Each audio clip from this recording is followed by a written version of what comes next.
नमस्कार दोस्तों, स्वागत है आपका रक्षा एकेडमी की यूट्यूब चैनल पर। My self Shubham.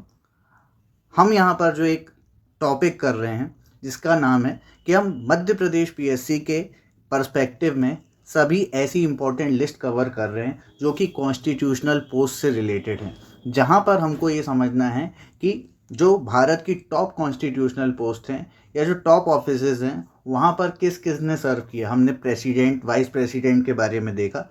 आज जो हम एक इम्पॉर्टेंट टॉपिक देखेंगे उसमें हम डिस्कस करेंगे the chief justices of India. इसमें हम देखेंगे कि भारत की जो सुप्रीम कोर्ट है, इस सुप्रीम कोर्ट में आज तक 1950 से लेकर 2021 तक कौन कौन चीफ जजेस रहे हैं और फर्स्ट चीफ जस्टिस से लेकर अभी लेटेस्ट कौन है, इनके बारे में हम पूरा इस लिस्ट के माध्यम से देखेंगे। सबसे पहले हम उसी तरीके से उसी पैटर्न से पढ़ेंगे। पहले हम एक फैक्चुअल एनालिसिस करेंगे जहाँ पर हम देखेंगे सुप्रीम कोर्ट क्या है, कॉन्स्टिट्यूशन के किस पार्ट में दिया हुआ है और क्या सिद्धांत पर काम करता है। सबसे पहले बात की जाए अगर जो सुप्रीम कोर्ट का एस्टेब्लिशमेंट है, इट वाज ऑन 26 जनवरी 1950। ठीक है, 47 जजेस सर्व कर चुके और 48 चीफ जस्टिस ऑफ इंडिया कौन बने हैं? एन.वी. रमन्ना। एन.वी. रमन्ना साहब जो हैं 48 चीफ जस्टिस बने हैं। साथ ही साथ chief justice of India he is appointed by the president. ठीक है, पहली बात तो ये हो गई। And holds the office up to the age of 65 years. ये अभी हम आगे और डिटेल में देखते हैं। जनरली द सीनियर मोस्ट जज ऑफ द सुप्रीम कोर्ट, जो सबसे सीनियर मोस्ट इंसान होता है पूरे के पूरे सुप्रीम कोर्ट में सभी जजेस में, उनको जो है क्राइटेरिया के अकॉर्डिंगली क्या बना दिया जाता है? चीफ जस्टिस ऑफ इंडिया बना दिया जाता है।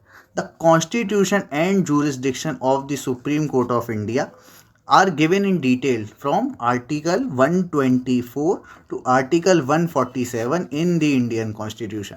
मतलब part 5 of the Indian constitution में आर्टिकल 124 से लेके आर्टिकल 127 तक क्या दिया हुआ है, आर्टिकल 147 तक क्या दिया हुआ है about the supreme court of India.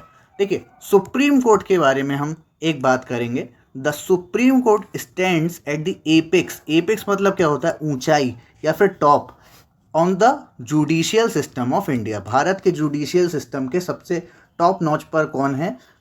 The supreme court of India. It is the ultimate interpreter of the constitution and the laws of the land.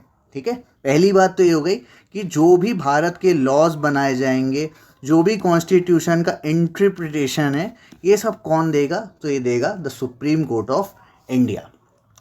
Article 124 states article 124 states about the establishment and constitution of the supreme court of India. Supreme court के establishment के बारे में कहाँ दिया हुआ है? Article 124 में। Supreme Court का जो इनॉग्रेशन हुआ था वो फाइनली कौन सी डेट को हुआ था? 28 जनवरी 1950 को। प्रेजेंटली अगर बात की जाए, the supreme court consist of 34 जजेस, that means 1 chief justice plus 33 other जजेस। ठीक है, सो ये कंप्लीट होके कितना होता है? 34 टोटल जजेस जो हैं आज हमारे सुप्रीम कोर्ट में देखने को मिलते हैं। इसके अलावा अगर हम देखें द अपॉइंटमेंट ऑफ जजेस, तो सुप्रीम कोर्ट में जजेस का अपॉइंटमेंट किस तरीके से होता है? देखिए, ओनली सीनियर मोस्ट जजेस of the supreme court is appointed by the president as CJI। मतलब चीफ जस्टिस ऑफ इंडिया किसको बनाया जाता है? सीनियर मोस्ट जज ऑफ द सुप्रीम कोर्ट। किसके द्वारा? प्रेसिडेंट के द्वारा अपॉइंट किया जाता है। ये प्रेसिडेंट की एक एग्जीक्यूटिव पावर है। अदर जजेस of the supreme Court are appointed by the president in consultation with the chief justice of India. जैसा chief justice of India consult करके प्रेसिडेंट के साथ डिस्कस करेंगे, उस हिसाब से बाकी लोगों को जो है अदर जजेस की पोस्ट पर लाया जाता है। ही में ऑल्सो कंसल्ट अदर जजेस of the supreme court and high court while appointing a जज ऑफ द सुप्रीम कोर्ट। ठीक है, तो ये सारे प्रावधान जो होते हैं बेसिकली अपॉइंटमेंट ऑफ जजेस में यूज़ किए जाते हैं। एक्टिंग चीफ जस्टिस क्या होता है? जब मुख्य चीफ जस्टिस जो हैं अपनी सीट पर प्रेजेंट ना हो या उनकी सीट किसी कारणवश वैकेंट हो, सो ऐसे में एक एक्टिंग चीफ जस्टिस को अपॉइंट किया जाता है। सो यहाँ पर भी एक्टिंग चीफ जस्टिस को कौन अपॉइंट करेगा? President. President appoints a judge of the Supreme Court as acting CJI, कब कब, when the office of CJI is vacant और ही इज टेम्पररीली एब्सेंट या he is unable to perform the duties of the office. इन सब समय में क्या होता है, एक्टिंग चीफ जस्टिस को बैठा दिया जाता है। क्वालिफिकेशंस की हम बात करें, under article 124 sub clause 3 a person to be appointed as the जज of the supreme Court should have the following qualification. क्या क्या क्वालिफिकेशन होनी चाहिए? सबसे important qualification, he should be a citizen of India. Other, he should have been a जज of the either high court या फिर high courts in succession for almost 5 years. For example, अगर Supreme Court का जज बनना है और कोई भी XYZ नाम के जज हैं, सो उनको क्या करना पड़ेगा, क्राइटेरिया फिल करने के लिए सबसे पहले उनको सिटीज़न ऑफ इंडिया होना पड़ेगा। दूसरी क्राइटेरिया, या तो वो 5 साल किसी एक ही हाई कोर्ट में रहे हों या अलग अलग high courts in succession. For example XYZ जो जज हैं यहाँ पर, वो मध्य प्रदेश हाई कोर्ट में 3 इयर्स के लिए जज रहते हैं, उसके बाद 2 इयर्स के लिए वो छत्तीसगढ़ के हाई कोर्ट में जज रहते हैं। सो कम्प्लीटली उन्होंने 5 इयर्स कंप्लीट कर लिए यहाँ पे। ऐसे में वो क्वालिफाइड हो जाते हैं या उनकी क्वालिफिकेशन डन हो जाती है कि वो सुप्रीम कोर्ट के जज बन सकें। या फिर ही should have been an advocate of a high court या फिर हाई कोर्ट्स इन सक्सेशन, लगभग कितना, 10 ईयर्स, 10 साल के लिए या तो उन्होंने एडवोकेसी संभाली हो। और ही should be a distinguished jurist in the opinion of the president. Example, जैसे राम जेठमलानी जी बहुत ही फेमस वकील या एडवोकेट रह चुके हैं, ऐसे लोगों को भी किया जा सकता है। The constitution does not prescribe a minimum age for the appointment as जज ऑफ द सुप्रीम कोर्ट। ठीक है, कोई मिनिमम एज नहीं है कि सुप्रीम कोर्ट के जज कब बनेंगे। ओथ और अफर्मेशन किस प्रकार से? So oath is administered by the president या फिर प्रेसिडेंट अगर किसी पर्सन को अपॉइंट कर दें, उनके द्वारा जो है इनको क्या दिलवाई जाती है, ओथ दिलवाई जाती है। टेन्योर की बात करते हैं। The constitution has not fix the tenure of the जज ऑफ द सुप्रीम कोर्ट। ठीक है, कॉन्स्टिट्यूशन में नहीं लिया हुआ, लेकिन एक प्रोविज़न जो है वो फॉलो किया जाता है। किस तरीके से? He holds office until he attains the age of 65 years. जब तक 65 साल के ना हो जाएं, 65 ईयर्स के ना हो जाएं, तब तक वो ऑफिस होल्ड करके रख सकते हैं। Can resign his office by writing to the president. अपना जो रेजिग्नेशन लेटर है अगर उनको देना होगा, किसको देंगे? प्रेसिडेंट को देंगे।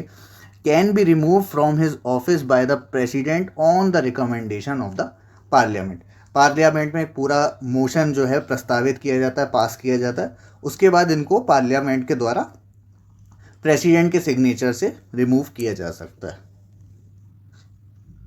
रिमूवल ऑफ जजेस, या फिर देखिए यहाँ पर एक थोड़ा सा करेक्शन है जो कि बताना यहीं पर सही रहेगा, that impeachment word is not used in any, किसी भी प्रकार के जो है इम्पीचमेंट कहाँ यूज़ नहीं होगा।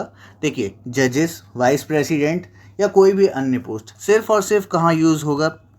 प्रेसिडेंट को जब भी ऑफिस से रिमूव किया जाएगा, प्रेसिडेंट के रिमूवल के समय ही इम्पीचमेंट जैसा वर्ड यूज़ किया जाएगा। ठीक है, बाकी कहीं भी इम्पीचमेंट जैसा वर्ड यूज़ नहीं किया जाएगा। सो ये एक तरीके से एरर करेक्शन भी हो गया और हमको एक कॉन्सेप्ट भी समझ में आ गया कि जो इम्पीचमेंट है सिर्फ और सिर्फ प्रेसिडेंट के लिए यूज़ किया जाता है। So under article 124 sub clause 4 अ जज of the supreme court shall not be remove from his office जब तक प्रेसिडेंट के द्वारा एक ऑर्डर पास नहीं किया जाए। और वो भी कैसे? Both the houses of the parliament should vote by special majority. जजेस can be removed only on the ground of proved misbehaviour and incapacity. हमने प्रेसिडेंट के समय देखा था वायलेशन ऑफ द कॉन्स्टिट्यूशन जैसी टर्म दी रहती है तब इम्पीचमेंट का प्रोसेस शुरू होता है, लेकिन जजेस में क्या है? प्रूव्ड मिसबिहेवियर और इनकैपेसिटी के थ्रू जो है इनके खिलाफ रिमूवल का मोशन लाया जा सकता है।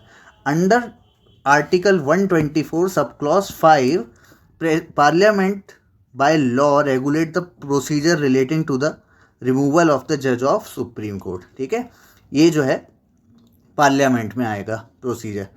Under this article parliament provides for the procedure of removal. कहाँ दिया हुआ है? जजेस इंक्वायरी एक्ट 1968। ठीक है, नो जज of the supreme Court has been impeach so far. अभी तक कोई भी जज इम्पीच नहीं हुए, लेकिन पहला ऐसा जो केस ऑफ इम्पीचमेंट आया था अगेंस्ट द जज justice V Ramaswami in the supreme court. ठीक है, कहाँ पे प्रस्तावित आया था? लोकसभा। ठीक है, लेकिन फाइनली उनको इम्पीच नहीं किया जा सका। सो ये पावर किसके पास होती है? पार्लियामेंट के पास होती है कि जो जज को है रिमूव करा जा सके। The second impeachment case was against justice Soumitra Sen of the Calcutta high court. ठीक है, he became the first judge in Indian history against whom the impeachment motion was passed in Rajya Sabha. Rajya Sabha में पास हो चुका था लगभग ये मोशन, लेकिन लोकसभा में कहीं ना कहीं रुक गया होगा। बहुजन समाज पार्टी या BSP was the only party to oppose the motion to remove the judge. After this he resigned and there was no need for impeachment. उन्होंने खुद ही अपनी समझदारी दिखाते हुए रेजिग्नेशन दे दिया। Under article 124 sub clause 2 part A, इसके अंदर क्या है? अ जज ऑफ द सुप्रीम कोर्ट में by writing under his hand address to the president resign his office. मतलब यहाँ यही बताया गया है कि अगर रेजिग्नेशन देना हो सुप्रीम कोर्ट के जज को तो बाय रिटर्न वो किनको देंगे? द प्रेसिडेंट ऑफ इंडिया, इनको वो दे देंगे। एडहॉक जजेस क्या होते हैं? एडहॉक जजेस और रिटायर्ड जजेस को भी हम देख लेते हैं किस तरीके से बुलाया जाता है। So see under article 127 if at any time there is not a quorum of the जजेस of the supreme court. Quorum क्या होती है? एक पर्टिकुलर अमाउंट में लोगों का मौजूद रहना। जैसे जजेस हैं उनमें एक पर्टिकुलर परसेंटेज में जजेस का मौजूद रहना, तभी जो है कोरम पूरा होता है। ठीक है, तो अगर सेशन कंटिन्यू करने के लिए इतना पर्टिकुलर कोरम नहीं है तो ऐसे में चीफ जस्टिस ऑफ इंडिया जो है किसी हाई कोर्ट के जज को एज एड हॉक जज जो है अपॉइंट कर लेंगे सुप्रीम कोर्ट का फॉर द टेम्पररी पीरियड। ठीक है, लेकिन ये तभी करेंगे जब वो कंसल्ट कर लेंगे after the chief justice of that particular high court concerned, और साथ ही साथ प्रीवियस कंसेंट किसका लेना पड़ेगा? The president of India. The जज so appoint should be qualified for appointment as the जज ऑफ द सुप्रीम कोर्ट। ठीक है, सारी क्राइटेरियाज पूरी करी जाए उस इंसान द्वारा कि वो सुप्रीम कोर्ट के जज बनने लायक क्वालिफाइड हो।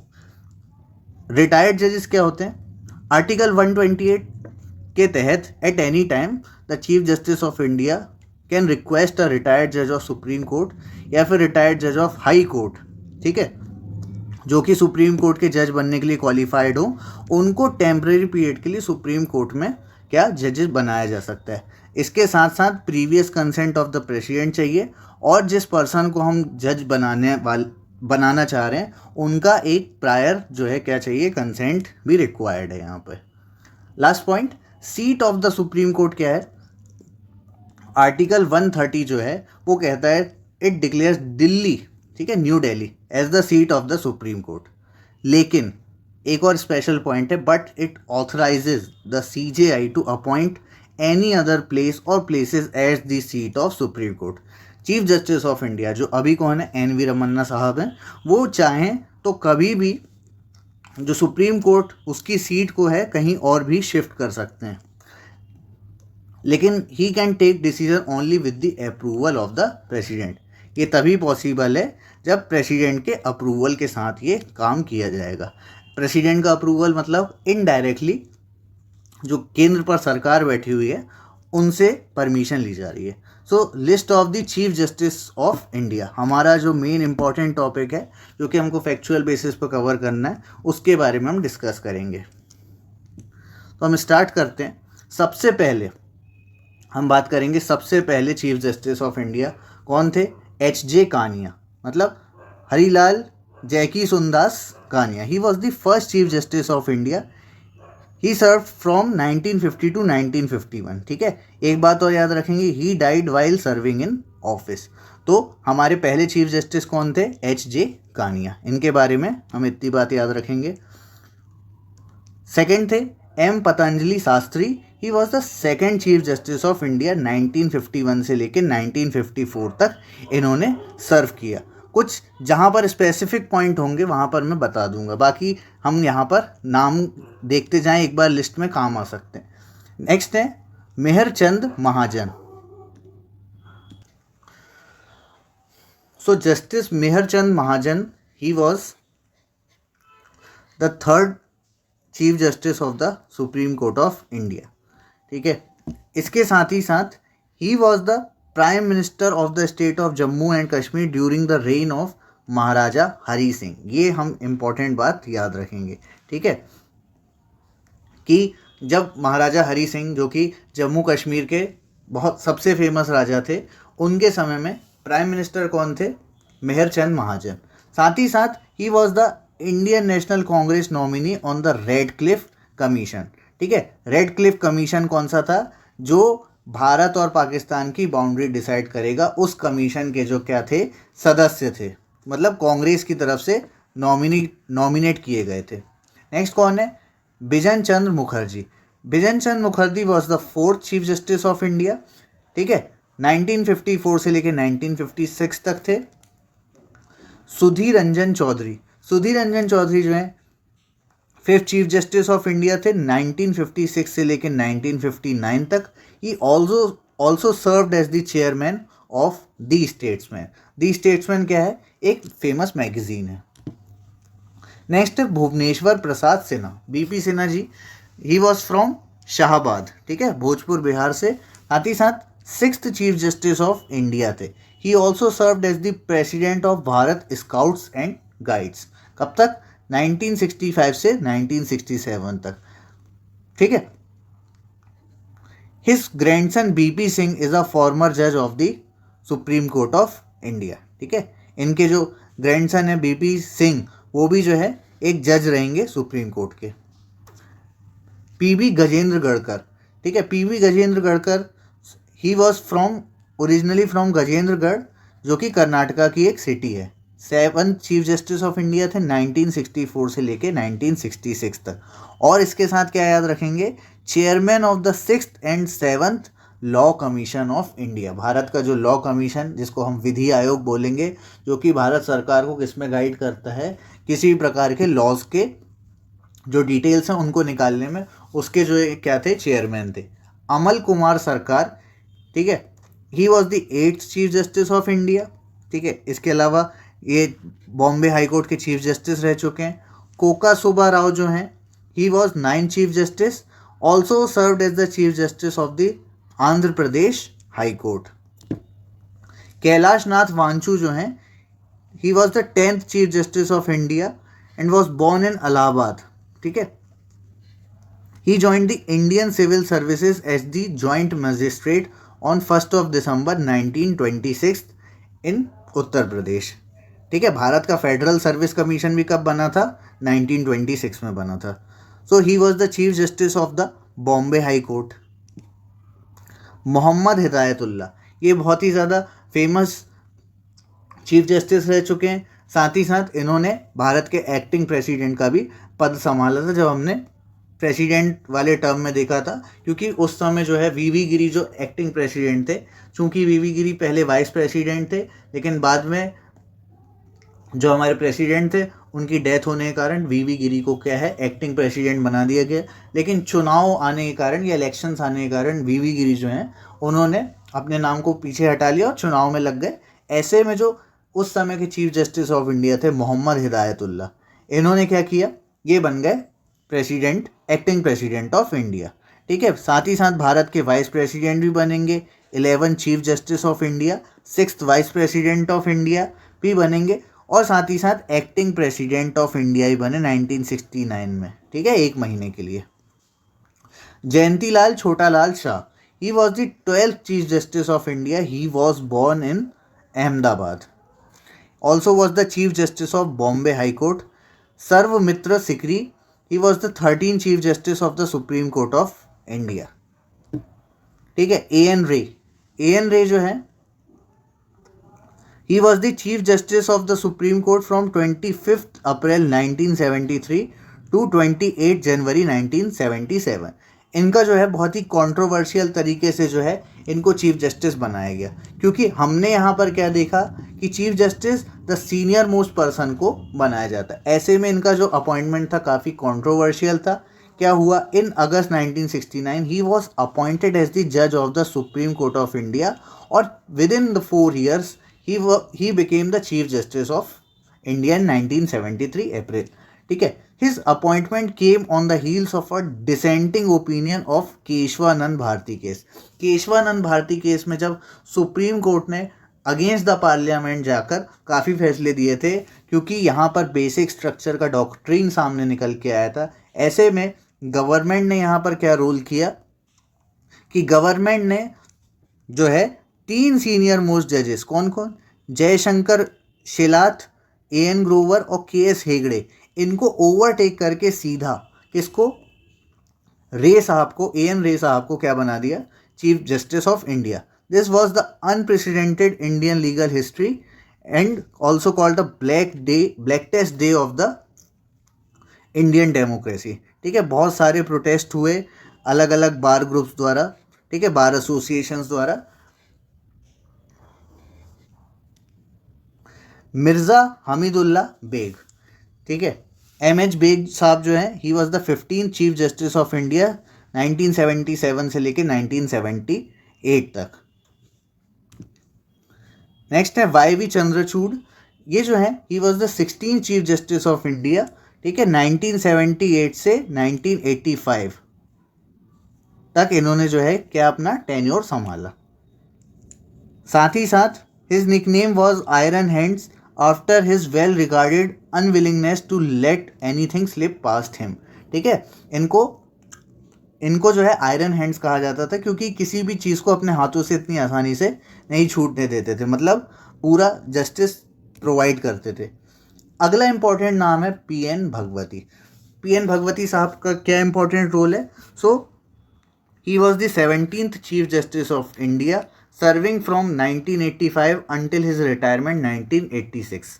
इन्होंने कुछ बहुत ही स्पेशल कॉन्सेप्ट इंट्रोड्यूस किए, जैसे कि concept of the public interest litigation, PIL जिसको कहते हैं, मतलब जो एक बहुत ही बड़ा पब्लिक क्राउड होगा उसको रिप्रेजेंट करने वाला किसी भी प्रकार का केस जो होता है उसको कहा जाता है PIL या फिर पब्लिक इंटरेस्ट लिटिगेशन। ठीक है,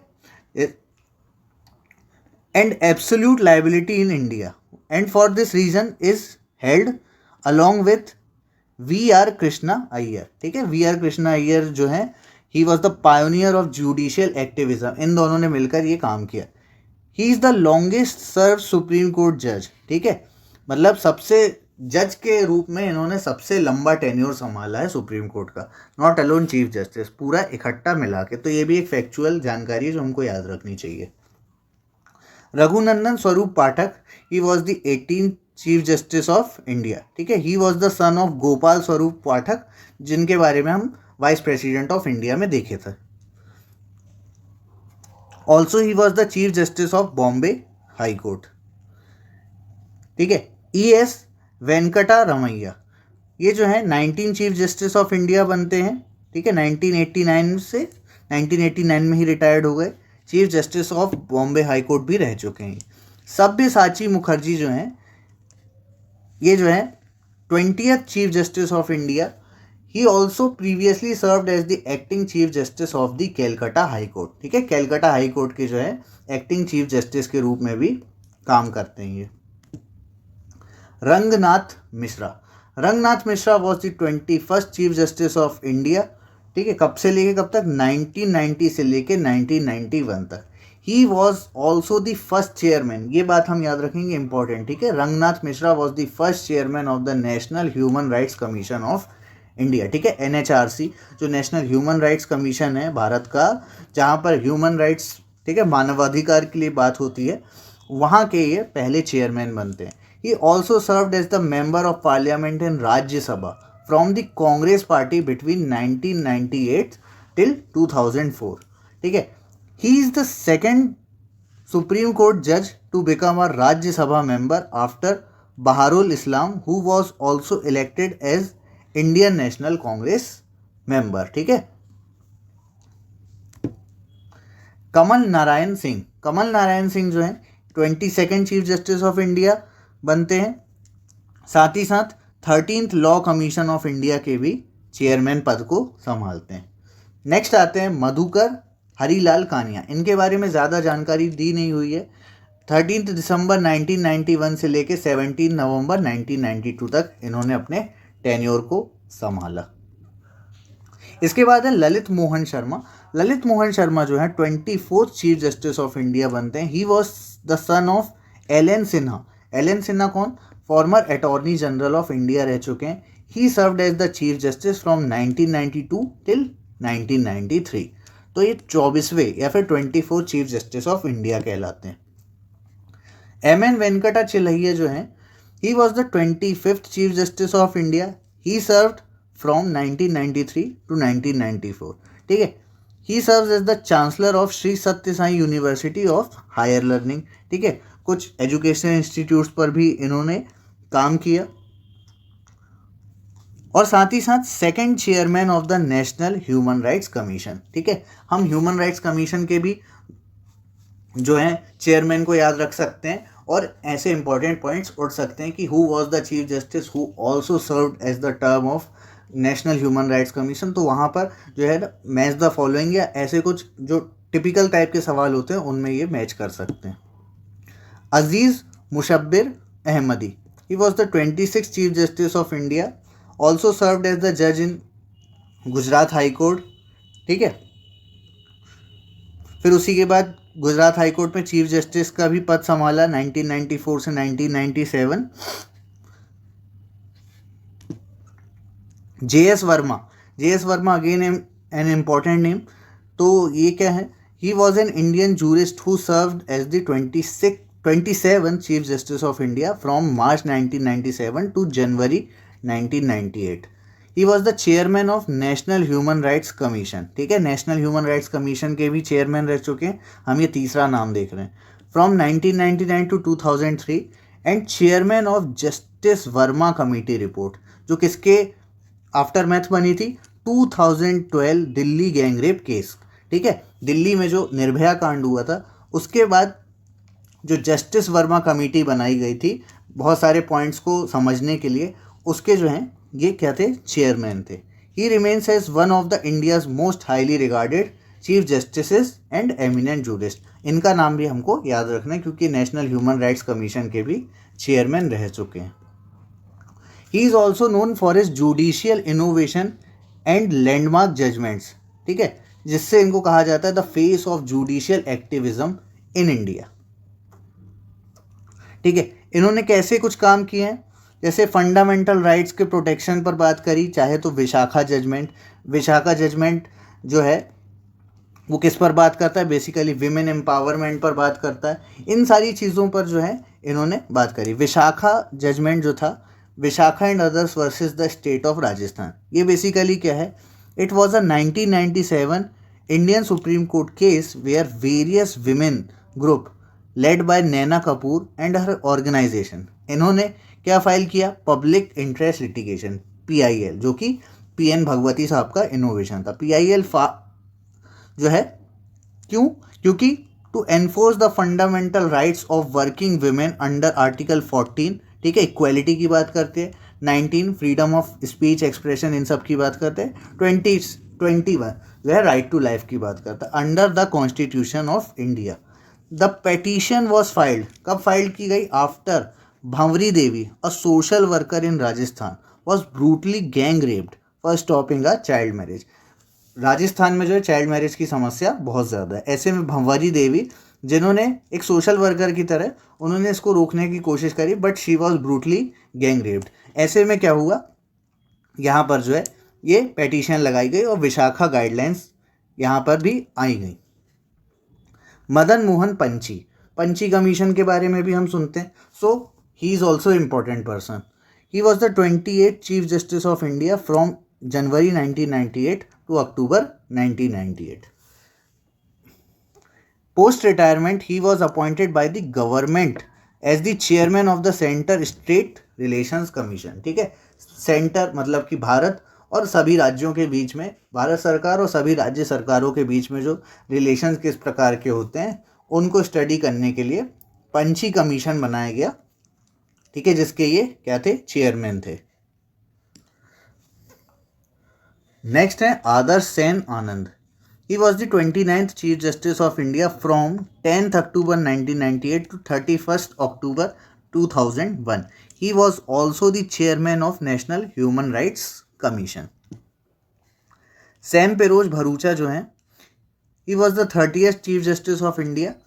ठीक है। Serving from 2001 to 2002. 30th chief justice of India थे, साथ ही में chief justice of Jammu and Kashmir high court भी ये रह चुके हैं। Bhupinder Nath Kirpal, he was the 31st chief justice of India, मई 2002 से लेकर नवंबर 2002 तक। साथ ही साथ chief justice of the Gujarat high court भी ये रह चुके हैं। Gopal Balava Patnaik, he was an Indian lawyer and later a jurist who served over a period of 19 years in the bench of Odisha High Court as the permanent judge as Chief Justice of Patna High Court। ठीक है, साथ ही साथ भारत के 32nd chief justice भी बनते हैं ये। वीएन खरे जो है ये भी सुप्रीम कोर्ट के 33rd चीफ जस्टिस बनते हैं। ठीक है, ऑल्सो ही वॉज द जज of the supreme court.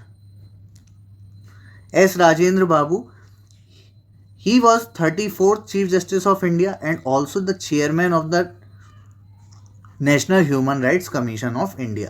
So National Human Rights Commission of India में बहुत सारे नाम हम देख चुके हैं, एस राजेंद्र बाबू भी उनमें से एक हैं। Ramesh Chandra Lahoti, he was the 35th Chief Justice of India 2004 से लेकर 2005 तक। योगेश कुमार सबरवाल, योगेश कुमार सबरवाल जो हैं 36 चीफ जस्टिस ऑफ इंडिया। और केजी बालाकृष्णन जो हैं, ठीक है, ही वॉज एन इंडियन जज who was the chairman of the national human rights commission of India. He is the former chief justice of India and first जज from Kerala to become chief justice of the supreme court. So ये factual basis पे छोटी छोटी जानकारी जिस पर MPPSC ज़्यादा focus करता है, जैसे कि केरला के पहले जज रह चुके हैं जो कि सुप्रीम कोर्ट में जज बनते हैं। सो ऐसे केजी बालाकृष्णन जी का हम नाम याद कर सकते हैं। His tenure lasting more than 3 years has been the longest one in the supreme court of India. In 2010 he was conferred with an honorary doctorate by Cochin university of science and technology. So थोड़ा सा important हो जाता है about KG Balakrishnan, जिनको हम याद कर सकते हैं। एस.एच. कपाडिया जो हैं, he was the 38th chief justice of India. Altamas Kabir जो हैं ये 39 चीफ जस्टिस ऑफ इंडिया बनते हैं। इनके बाद अगले रहते हैं पी सथा शिवम। ठीक है, पी सथा शिवम जो है क्या रहते हैं, अगले चीफ जस्टिस ऑफ इंडिया बनते हैं। He was an Indian judge who served as the 40th Chief Justice of India from 2013 to 2014। ठीक है, रिटायरमेंट के बाद जो है इनको 21st गवर्नर ऑफ केरला बनाया जाता है। ये बात हम इम्पोर्टेंट याद रखेंगे। पी सदाशिवम जो है हमने देखा कि इनको क्या बना दिया जाता है, बाद में जो केरला है उनका गवर्नर बना दिया जाता है। सदाशिवम इज द सेकेंड जज from Tamil Nadu to become the chief justice of India after M Patanjali Sastri. ठीक है, एम पतंजलि शास्त्री का नेम हमने सेकंड नंबर पे पढ़ा था जब हम चीफ जस्टिस की पूरी लिस्ट हम शुरू कर रहे हैं। He was the first former chief justice of the supreme court to be appointed as the governor of the state. He is the first governor of Kerala to be appointed by the Narendra Modi government. तो थोड़ा सा हम P Sadasivam जी के बारे में भी याद रखेंगे। नेक्स्ट कौन है, Rajendra Mal Lodha ji. He was the former chief justice of the supreme court of India. ठीक है, इसके पहले पटना हाई कोर्ट के चीफ जस्टिस रह चुके हैं और साथ ही साथ सर्व्ड एज द जज in Rajasthan and Bombay high court. ठीक है, इनके बारे में फेमस इंसिडेंट क्या है, दैट इन्होंने एक कमिटी हेड करी थी जिसमें जो राजस्थान रॉयल्स और चेन्नई सुपर किंग्स जो कि इंडियन प्रीमियर लीग की क्रिकेट टूर्नामेंट की टीम्स है, इनके जो ओनर्स हैं इनको सस्पेंड किया गया क्योंकि बैटिंग के चार्जेस लगे थे। ठीक है, सो इनके बारे में भी हम याद रखेंगे कि आर.एम. लोढ़ा साहब जो हैं इन्होंने क्या किया था, सस्पेंशन ऑर्डर रिलीज करवाए थे राजस्थान रॉयल्स और चेन्नई सुपर किंग्स के ओनर्स के। नेक्स्ट है HL. Dattu. He is a former chief justice of India and former chairman of the national human rights commission. ठीक है, as the CJI he served for nearly 14 months from 28 September 2014 to 2nd of December 2015।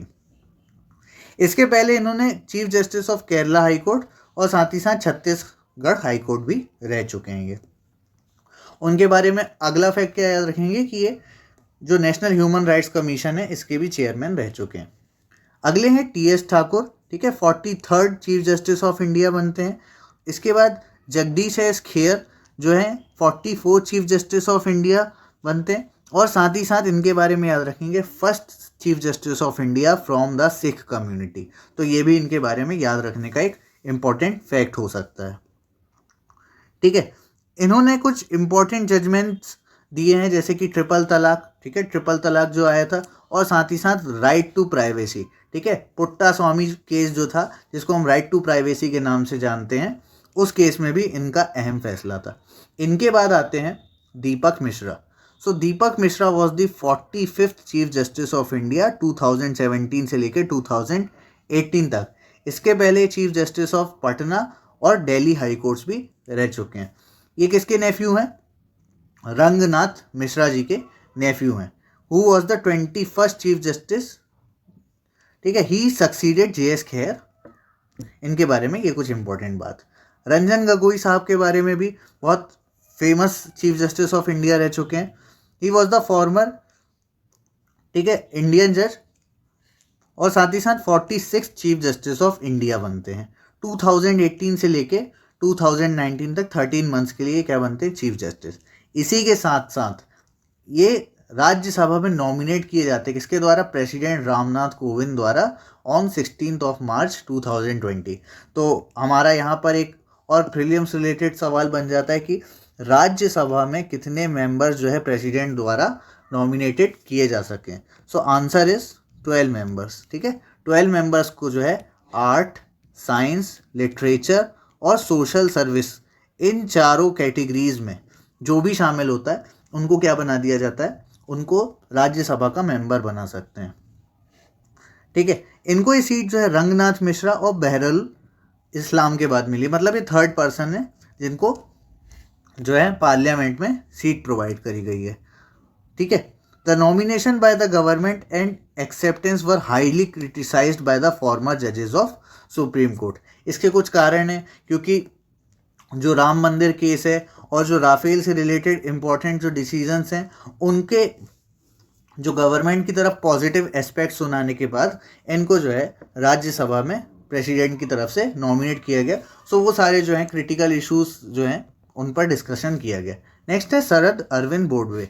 ये जो है ये क्या बनते हैं? 47 chief justice of India 2019 से लेके 2021 तक, ठीक है। ऐसे बोबडे साहब, ही was the part of the 5 जज कॉन्स्टिट्यूशनल बेंच, ठीक है।